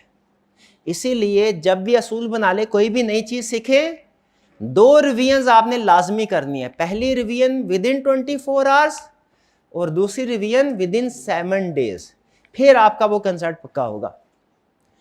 तो हर संडे को आपने जितने भी स्टार्ट से लेके उस दिन तक चैप्टर्स या कंसेप्ट पढ़े हैं उनकी रिवीजन करनी है। ये सेशन दोनों तरह के स्टूडेंट्स के लिए, फिजिकल स्टूडेंट्स के लिए क्या सेशन है, रेगुलर और पंक्चुअल होना है, आपने छुट्टी नहीं करनी। हमारा सिलेबस बहुत ज़्यादा है, दिन बहुत कम है, 100 के करीब लेक्चर्स हैं और इसमें 250 के करीब कंसेप्ट्स हैं। और मसला कंसेप्ट्स का भी नहीं है, 2-3 कंसेप्ट्स एक दिन में पढ़ाए जा सकते हैं। मसला ये है आपने ऑडिट की बेस है ही नहीं, वो मुझे 0 से स्टार्ट करनी है, ठीक है। ये मैं अभी आपके साथ शेयर करता हूँ इस बात को। बहरहाल रेगुलर का मतलब क्या है, रोज। पंक्चुअल का मतलब क्या है, टाइम पे आना। खास तौर पे सर्दियां आने वाली आगे, इसमें सुबह उठना मुश्किल होता है, वाकई मुश्किल होता है, इसमें कोई दूसरी बात नहीं है, ठीक है। लेकिन जाहिर है अगर आपका कोई मकसद ऑब्जेक्टिव है जिंदगी में बनाना, उसके लिए कुर्बानी तो देनी पड़ेगी। तो सर्दियों में सुबह नींद की कुर्बानी देना बहुत मुश्किल है, लेकिन ये करना पड़ेगा, ठीक है। अटेंटिव इन क्लास, क्लास में अटेंटिव हो गए। क्वेश्चन जरूर पूछते रहे जहां पे समझ ना आए, देखिए उस्ताद के एक्सपीरियंस की वजह से अंदाजा जरूर हो जाता है कि बच्चे के जहन में किस जगह पे क्या सवाल आता है। लेकिन बहरहाल अगर आपके जहन में कोई भी क्वेश्चन आपके दिमाग में घुस नहीं सकता, वो आपने मुझे बताना है कि सर हमें ये चीज़ समझ नहीं आई। तो कोई भी चीज़ अगर आपको समझ नहीं आई, आप बेफिक्र होकर 1 दफ़ा 2 दफ़ा 5 दफ़ा 10 दफ़ा पूछे। ये मेरी जिम्मेदारी है कि जब तक आपको वो चीज़ समझ ना आए मैं आगे ना जाऊँ, ठीक है। तो क्वेश्चन ज़्यादा से ज़्यादा पूछेगा, लेकिन क्वेश्चन पूछने का अप्रोप्रिएट टाइम है, वो टाइम मैं आपको दूंगा, फिर उसमें आपने क्वेश्चन पूछने हैं। चलते हुए लेक्चर में क्वेश्चन ना पूछिएगा, ठीक है। मैं अक्सर जब हम कंसेप्ट स्टडी कर रहे होंगे ना, अभी ये तो बेसिकली कंसेप्ट नहीं है, ठीक है, कंटिन्यूस डिस्कशन है कंसेप्ट। तो मैं जब आपको किसी कंसेप्ट जगह पे देखूंगा, कोई चेक पॉइंट लग गया, वहां पे रुक के आपसे पूछूंगा यहाँ पे कोई क्वेश्चन है तो पूछ लीजिए। जैसे अभी मैं यहाँ पे रुक के अब आपसे पूछ लेता हूँ। ओरिएंटेशन में अभी तक हमने जो भी चीज़ें पढ़ी हैं, डिस्कस की हैं, उसमें से कोई सवाल पूछना चाहते हो तो पूछ लीजिए, शाबाश। हाइब्रिड क्लास में से कोई सवाल हो तो पूछ लें। अच्छा, हाइब्रिड क्लास में से कोई सवाल यूं ही पूछ लीजिए, मुझे पता चले माइक वगैरह चल रहा है, कम्युनिकेशन सही है कि नहीं हमारी।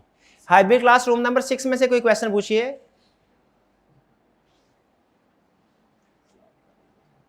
कुछ पूछ लें, क्लास का टाइम ही पूछ लें भाई, कुछ नहीं पूछना तो जी। हाइब्रिड क्लास रूम नंबर 6 कोई है जी, थोड़ा सा ऊंची बोलिएगा। अभी तक। और रूम नंबर 4 थोड़ा सा ऊंची बोलिएगा भाई, माइक, ये भाई को बताएं माइक को जिस जगह पे रखना होता है ना माइक को भाई।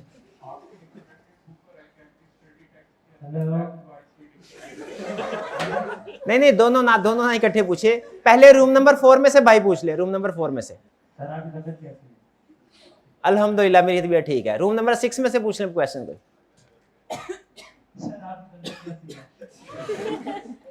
ये 6 वाला ही था। रूम नंबर 4 में से पूछ ले क्वेश्चन।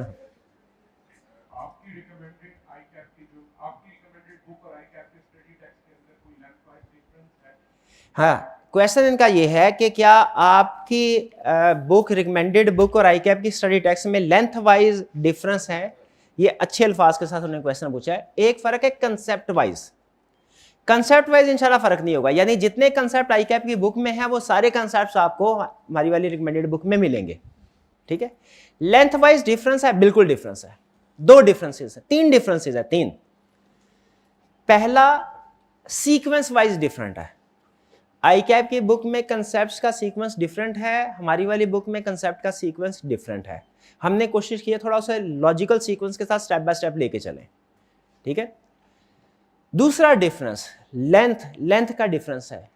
आईकैप ने बुक में ऐसी बात, देखें, एक बंदे ने आपको सारा कुछ सिर्फ किताब के जरिए से ही समझाना है, ठीक है, और एक बंदा है जिसने आपको किताब भी है जिसके पास, और जो आपके साथ इंटरेक्ट भी कर सकता है फिजिकली। जैसे मुझे एज टीचर आईकैप की बुक, आईकैप के ऊपर एक एडवांटेज है, क्या? आईकैप ने आपको जो भी मिसाल देनी है वो किताब में देगा तो आप तक पहुंचेगी, वरना नहीं पहुंचेगी। तो आईकैप की बुक में कंसेप्ट्स भी हैं और उनकी कुछ एक्स्ट्रा एक्सप्लेनेशन भी है जो अंडरस्टैंडिंग के लिए जरूरी है, एग्जाम पॉइंट ऑफ व्यू से जरूरी नहीं है। हमारा स्टूडेंट क्या कहता है हमें, सर मुझे तो वो बताइए जो मैंने समझना है और याद करना है। तो हमने क्या करते हैं फिर, आईकैप की बुक में जो एक्स्ट्रा चीजें हैं उसको अलग कर दिया, जो उसका कोर है कंसेप्ट का, जो पास पेपर में वो टेस्ट करता है या जो केस स्टडी में यूज होना है, उसको हमने बुक में इंक्लूड कर दिया। और फिर मैंने अपने ये जिम्मेदारी ले ली कि मेन कंसेप्ट तो आपको रिटर्न फॉर्म में दे दिया, बाकी जो एक्स्ट्रा एक्सप्लेनेशन आईकैप की बुक में है वो क्लास में ज़बानी कलामी सिखाऊंगा, ठीक है। देखिए आईकैप की लिमिटेशन है ना, वो आपके साथ मिलके आपको एक्स्ट्रा एक्सप्लेनेशन नहीं दे सकता, तो उसने उसी के अंदर एक्सप्लेनेशन डाल दी। लेकिन मुझे पता है कि मैं एक्सप्लेनेशन आपको अलग से समझा सकता हूं, तो एक्स्ट्रा चीजें इसलिए हमारी बुक में आपको नहीं मिलेंगी, एक्स्ट्रा एक्सप्लेनेशन वो क्लास में होगी।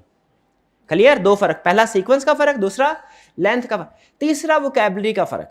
असल में वो जो किताब है ना वो टेक्निकली बिल्कुल ठीक है, लेकिन वो जो मेरी असेसमेंट है, जो मेरा ख्याल है वो बनाई है गुरु ने। और जो यूके का फर्ज कीजिए स्टूडेंट है ना, उसका वोकैबुलरी लेवल डिफरेंट है, उसका सेंटेंस स्ट्रक्चर, सेंटेंस बनाने का तरीका डिफरेंट है। हमारा जो स्टूडेंट होता है ना, हमारी चूंकि जाहिर है नेटिव लैंग्वेज थोड़ी है ये इंग्लिश, तो उस वजह से बाज़ औक़ात वोकैबुलरी में और सेंटेंस स्ट्रक्चर में फ़र्क आ जाता है। वो हमारा बच्चा उसको समझ नहीं पाता, जब समझ नहीं पाता तो फिर वो रट्टे की तरफ चला जाता है। तो हमने क्या किया, उसी कंसेप्ट को सिंप्लीफाइड वर्जन में कन्वर्ट किया है। तो 3 चीज़ें आपको मिलेगी, सीक्वेंस में फ़र्क, लेंथ में फ़र्क, और फिर उसके बाद जो वोकैबुलरी है, सेंटेंस स्ट्रक्चर, उसमें फ़र्क, सिंप्लीफाइड पर। क्लियर? ये फ़र्क होगा हमारा आईकैप का और हमारी बुक का, ठीक है। अच्छा, लेकिन यहाँ अब कुछ स्टूडेंट ये भी सवाल पूछते हैं, चलते चलते उसका भी जवाब दे दूं कि सर आईकैप की बुक में जो लैंग्वेज लिखी है और जो हमारी बुक में लैंग्वेज लिखी है वो फ़र्क है, कंसेप्ट वही है, समझ आ गई हमें, कंसेप्ट वही है, लेकिन मसला ये है कि आपकी बुक पढ़ते हैं कंसेप्ट बड़ी जल्दी समझ आ जाता है, लेकिन आईकैप की बुक में थोड़ा प्रॉब्लम होता है। लेकिन आईकैप की बुक है तो आईकैप की बुक, तो अगर हम उसकी वर्डिंग यूज ना करें तो क्या आईकैप हमारा आंसर करेक्ट मानेगा? इसका एक है इनडायरेक्ट आंसर, एक है डायरेक्ट। इनडायरेक्ट आंसर क्या, जो मैं अभी थोड़ी देर पहले दे चुका हूं, क्या कि कंसेप्ट डिफरेंट, हाँ, डिफरेंट होना गलत होना नहीं है, डिफरेंट होने के बावजूद ठीक हो सकता, एक रीजन तो ये। दूसरा, स्पेसिफिकली आईकैप ने एक जगह पे लिख के दे दिया है। हमने ये क्वेरी पूछी थी आईकैप से, ये मैंने क्वेरी पूछी थी तकरीबन 7-8 साल पहले, जब आईकैप ने ये स्टडी सिस्टम लॉन्च करना शुरू किया था। 2013 से लॉन्च करना शुरू किया आईकैप ने, 9-10 साल पहले, ठीक है। तो तब ये मसला तभी सामने आ गया था। आई कैप ने अपनी वेबसाइट के ऊपर रिटन फॉर्म में इसका जवाब दिया है कि इससे फर्क नहीं पड़ता, ठीक है।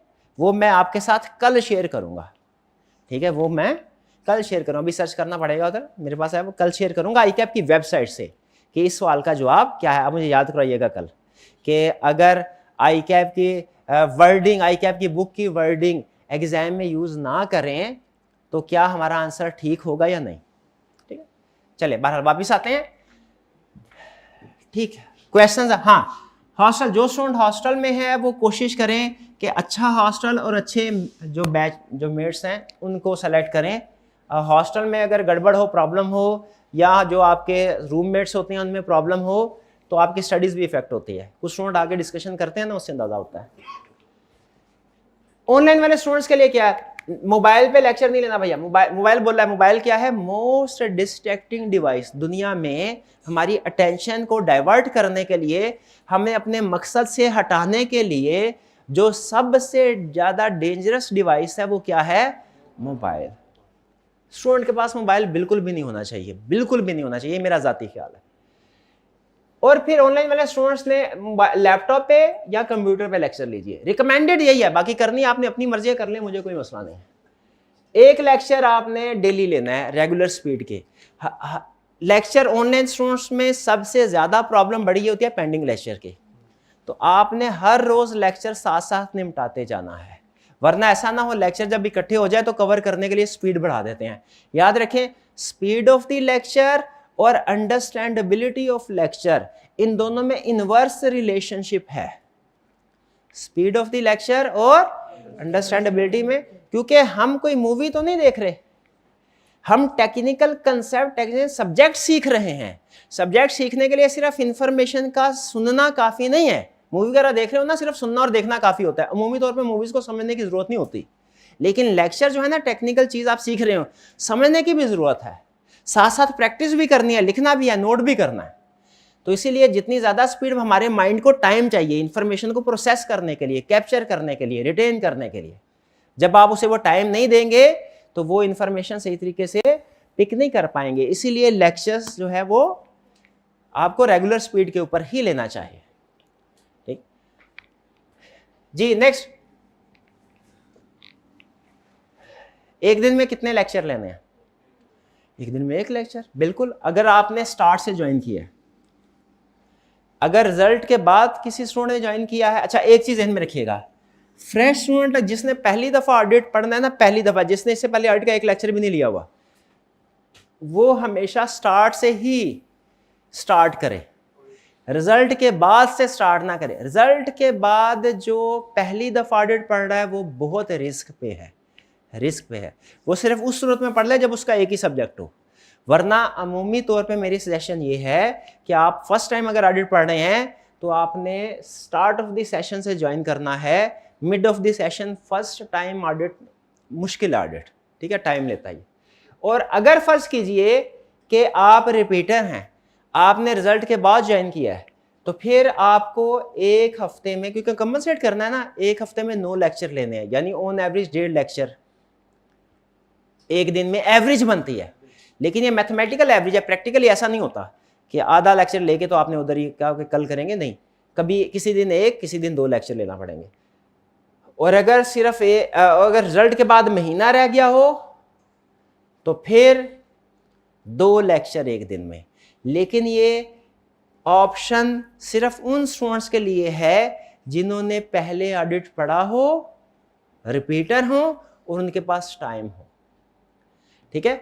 फर्स्ट टाइम ऑडिट पढ़ रहे हैं, स्टार्ट से पढ़ें, रोज का एक लेक्चर लें। ज्यादातर स्टूडेंट्स ऐसे ही होंगे। कुछ स्टूडेंट ऐसे होते हैं जो रिपीटर हैं, रिजल्ट के बाद ज्वाइन करते हैं, उनके लिए अप्रोच क्या है, ये नीचे वाली। फिर इसके बाद लेक्चर प्लान मैंने शेयर कर दिया। कोर्स कवरेज, हमारे लेक्चर्स होंगे लगभग 100 के करीब, 100 के करीब लेक्चर्स होंगे। और कंप्लीशन डेट है हमारी 25 जनवरी 2025 एस्टिमेटेड। 2-3 दिन ऊपर नीचे हो सकते हैं, लेकिन मेरा टारगेट ये 25 तारीख तक इंशाल्लाह खत्म हो जाएगा। फरवरी का एक दिन भी नहीं लगेगा इंशाल्लाह, ठीक है। 25 जनवरी या 1-2 दिन का मार्जिन ऊपर नीचे हो सकता है, लेकिन टारगेट 25 जनवरी।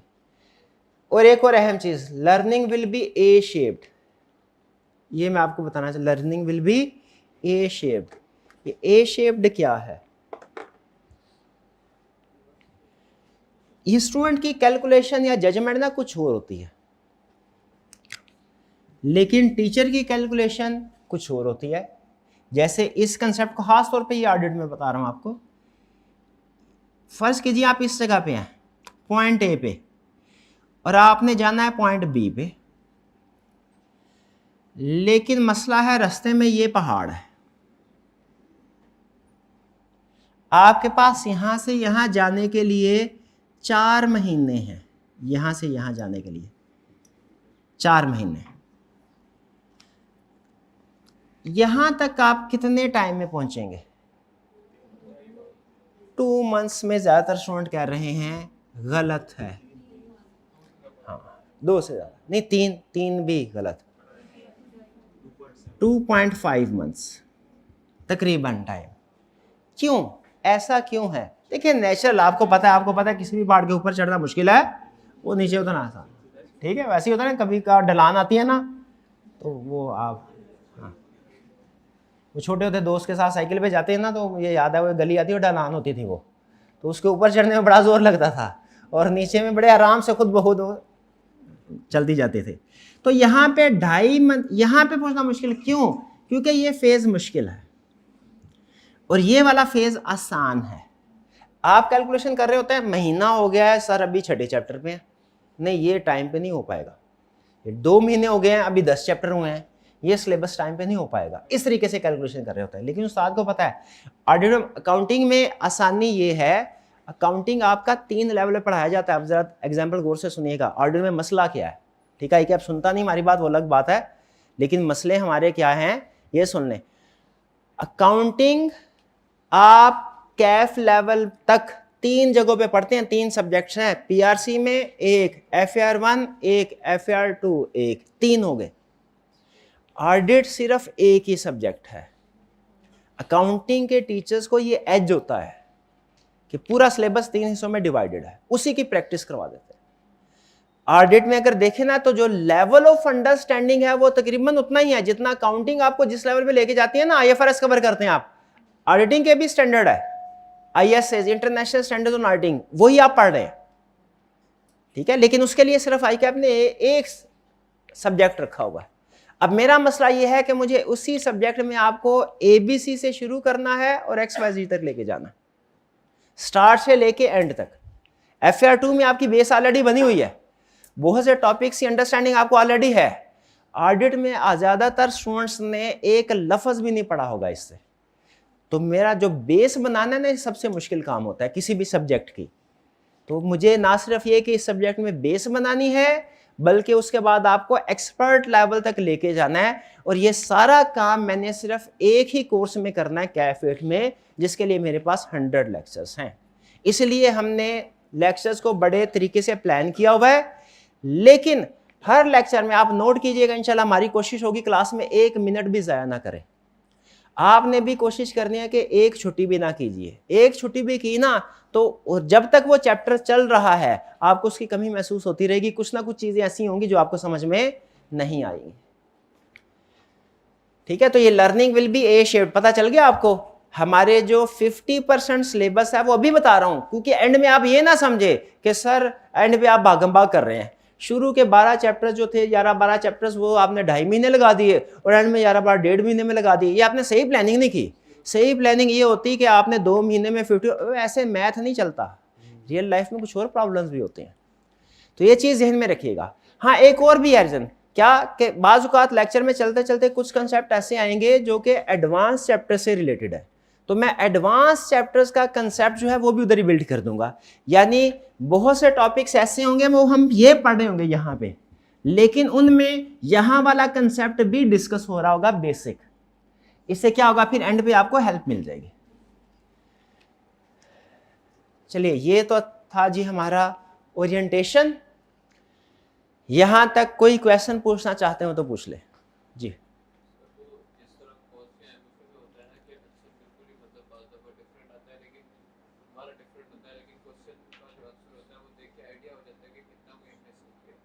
यहाँ की चूंकि आप करेंगे डिफरेंट होता है, तो आपका जो मिसाल के तौर पे आंसर डिफरेंट है, तो आपने एक बिल्कुल डिफरेंट एंगल से उसे इंटरप्रेट किया। तो जो मैंने आंसर लिखा है वो कैसे मतलब हाँ, different होंगे? स्टूडेंट का क्वेश्चन ये है कि सर आपने ये बोला है कि जब हम केस स्टडीज कर रहे होंगे ना तो उस समय सोल्यूशन हमारा डिफरेंट हो सकता है, बल्कि हुआ करेगा। तो हमें कैसे पता चलेगा कि जो जो हमने डिफरेंट लिखा है ये सही लिखा है कि गलत लिखा है, ये कैसे पता चलेगा? ठीक है, ये आप जैसे जैसे प्रैक्टिस करते जाएंगे ना वैसे वैसे पता चलेगा। अभी आपको नहीं पता इस सब्जेक्ट में क्या चीज़ अहम है। अभी मैं आपको एक लफ्ज़, अगर ऑडिट की किताब में से कोई भी लफ्ज़ निकाल के, एक लाइन निकाल के आपके सामने रख दूंगा ना, अभी आप इस काबिल नहीं है कि ये बता सके सर इसमें सबसे अहम लफ्ज़ कौन सा है। लेकिन जैसे जैसे आप कंसेप्ट सीखते जाएंगे, चैप्टर्स कवर करते जाएंगे, आपको पता चल जाएगा कि ये अल्फाज है बार बार इस्तेमाल होते हैं और ये सिचुएशन है, इसमें ये चीज़ अहम है। तो आपकी जजमेंट आहिस्ता आहिस्ता रिफाइन होती जाएगी। ये प्रैक्टिस से आपको पता चल जाएगा। जितनी ज़्यादा प्रैक्टिस करेंगे उतना ही ज़्यादा अंडरस्टैंडिंग आपकी स्ट्रांग हो जाएगी कि इस तरह की सिचुएशन में ये करना होता है। ठीक है, वो क्लियर हो जाएगा, वो प्रॉब्लम नहीं होगी इंशाल्लाह। अच्छा, एक तो रियल वर्ल्ड केसेस है। हमारी कोशिश ये होगी कि क्लास में डिफरेंट कंसेप्ट्स को डिस्कस करते करते साथ में रियल वर्ल्ड की एग्जांपल्स भी दे दी जाए, जैसे इससे कंसेप्ट्स को समझना आसान हो जाता है और आपको ये भी पता चल जाता है कि प्रैक्टिकल लाइफ में ऑडिटिंग कैसे हो रही है। दो एग्जांपल, दो कंपनीज हैं, ये तो आपके सामने नाम लिखते हैं, एनरॉन और वर्ल्डकॉम। ये दो कंपनी थी, USA based company, Pakistani company नहीं, यूएसए कंपनी। इनमें कुछ जो फाइनेंशियल स्टेटमेंट्स प्रिपेयर की गई इस कंपनी के सीईओ सीएफओ ने और कुछ डायरेक्टर्स ने मिलके, उनमें गलतियां थी, मिस स्टेटमेंट्स थी और उन मिस स्टेटमेंट्स का अल्टीमेट इफेक्ट ये था कि प्रॉफिट ओवरस्टेट कर दिया गया था। जब प्रॉफिट ओवरस्टेट किया गया तो जो इन कंपनीज के सीएफओ और सीईओ थे उनको बोनसेस मिले। आपको पता है वो एक पॉलिसी भी होती है समटाइम कि जितना प्रॉफिट होगा 10% बोनस के तौर पे दिया जाएगा, कमीशन के तौर पे। तो 4, 5, 6 साल तक ये जो मैनेजमेंट, टॉप लेवल मैनेजमेंट है, गलत फाइनेंशियल स्टेटमेंट्स बना के बोनस लेते रहे। और जब ये फ्रॉड सामने आया तो इन कंपनी की शेयर प्राइस 5% तक, यानी मोर देन 90% शेयर प्राइस गिर गई। अब शेयर प्राइस गिर गई, इसका मतलब है जिस बंदे ने 100 रुपए का शेयर लिया था, जब ये सामने आया फ्रॉड, मार्केट में, स्टॉक एक्सचेंज में आप देखते होंगे ना, वो शेयर क्या मार्केट क्रैश कर गई, तो वो उसमें नॉर्मली इस तरह की सिचुएशन आती है। तो शेयर क्रैश कर गया उस कंपनी का, तो जिसने 100 रुपए में शेयर खरीदा था अब उसकी वैल्यू कितनी रह गई? 5 रुपए। तो मुझे बताइए इससे क्या साबित हुआ? ये जो फ्रॉड होते हैं इनमें फायदा कौन उठा लेते हैं? मैनेजमेंट के लोग, मैनेजमेंट, सीएफओ, सीईओ या सम टाइम डायरेक्टर्स। और अल्टीमेटली नुकसान किनका होता है? शेयर होल्डर्स का, शेयर होल्डर्स का। इसीलिए मुझे बताइए क्या मैनेजमेंट, अब ये किस तरीके से उन्होंने फ्रॉड, ये मैं 2-3 रीजन आपके साथ शेयर करता हूं। ये समय सिर्फ ब्रीफ है, वरना असल में तो उनकी कहानी, ये इतने बड़े स्कैंडल थे, इन्हें ऑडिट की दुनिया का 9/11 बोला जाता है। इन फ्रॉड के बाद, ये 2002 में हुए थे, 2000। इनके बाद ऑडिटिंग प्रोफेशन सिग्निफिकेंटली चेंज हो गया। ठीक है, अब ज्यादा आप समझ लीजिए कि जैसे स्टैंडर्ड डिवाइस होते हैं ना, तो ये स्टैंडर्ड्स की तादाद डबल से ज्यादा हो गई इन स्कैंडल के बाद। उन्होंने कहा जी इसका मतलब ज्यादा ऑडिट को आगे हमें समझ गया ना, ज्यादा स्टैंडर्ड की जरूरत है। फ्रॉड क्या किए? एनरॉन ने क्या किया? Record future revenue in current year. क्या किया?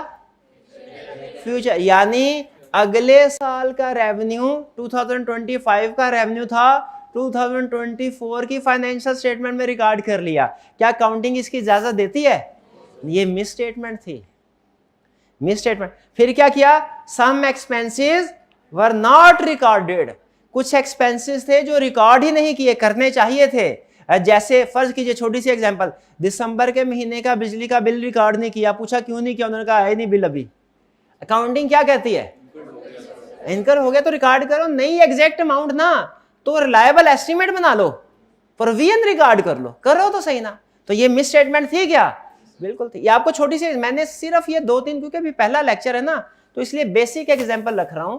आपके सामने, वरना उन्होंने इतने आसानी से नहीं, अंदर और भी बड़े चक्कर थे इनके। बहरहाल, लेकिन मेन ये टाइप्स ऑफ मिसस्टेटमेंट थी। वर्ल्ड कॉम में उन्होंने क्या किया, reclassified operating expenses as capital expenditure. अब आप में से जिन स्टूडेंट्स ने वो कैपिटल रेवेन्यू एक्सपेंडिचर वाला टॉपिक पढ़ा हुआ है, पढ़ा, कितने स्टूडेंट्स ने नहीं पढ़ा हुआ? तो आप मुझे बताइए, अगर रेवेन्यू एक्सपेंडिचर को कैपिटल एक्सपेंडिचर बना दिया जाए, प्रॉफिट पे क्या फर्क पड़ता है? ओवरस्टेट हो जाता है, वो एसेट में चला जाता है एक्सपेंस की बजाय, प्रॉफिट बढ़ गया, वो बाद में बिलियंस की रिवर्सल पड़े। ये मिस स्टेटमेंट थी, प्रॉफिट बढ़ गया, उनको बोनस मिलते रहे। और फिर ओवरस्टेट रेवेन्यू को ओवरस्टेट कर दिया, ये फ्रॉड थे। अब बताइए, मैं और भी बहुत से तरीके हैं मिस स्टेटमेंट के, क्या जब इस तरह की मिस स्टेटमेंट फाइनेंशियल स्टेटमेंट में होंगी, बाद में सामने आएंगी, तो क्या प्रॉफिट रिवर्स नहीं होगा? प्रॉफिट रिवर्स होगा तो शेयर प्राइस गिरेगी नहीं? गिरेगी। तो फिर उस वक्त, जिस वक्त फ्रॉड आइडेंटिफाई होता है ना, उस वक्त जो जो शेयर होल्डर होता है वो डूब गया समझे। अच्छा, आखिरी सवाल, इसका जवाब आपने मुझे कल देना है। बहुत ही टेक्निकल सवाल पूछने लगा हूं, बहुत ही टेक्निकल सवाल। ये एक मिस स्टेटमेंट है एनरॉन में हुई, जो record future revenue in current year, और ये एक मिस स्टेटमेंट है वर्ल्ड कॉम में हुई, ओवरस्टेटेड रेवेन्यू। बज़ाहिर दोनों एक लग रहे हैं, इन दोनों में फर्क क्या है? ये कल आपने मुझे, आज सोचना है और कल आपने मुझे ये फर्क बताना है। क्लियर जी? यहां तक कोई क्वेश्चन पूछना चाहते हो? अच्छा, ये आप लोगों को माइंड मैप शेयर किए जा रहे हैं। माइंड मैप क्या है? माइंड मैप है एक पेज के ऊपर पूरे चैप्टर की समरी। माइंड मैप क्या है? एक पेज के ऊपर पूरे चैप्टर की समरी, और वो डायग्राम फॉर्म में, ठीक है, सिंबल्स को यूज कर, फ्लो चार्ट की शक्ल में, फ्लो चार्ट की शक्ल में, ताकि रिवीजन करते हुए आपको आसानी हो। तो ये अभी आप ले लीजिएगा, अगर किसी स्टूडेंट को आज ना मिल सके तो वो कल अवेलेबल हो जाएगा। आज का लेक्चर यहाँ पे ख़त्म करते हैं। अल्लाह हाफिज़।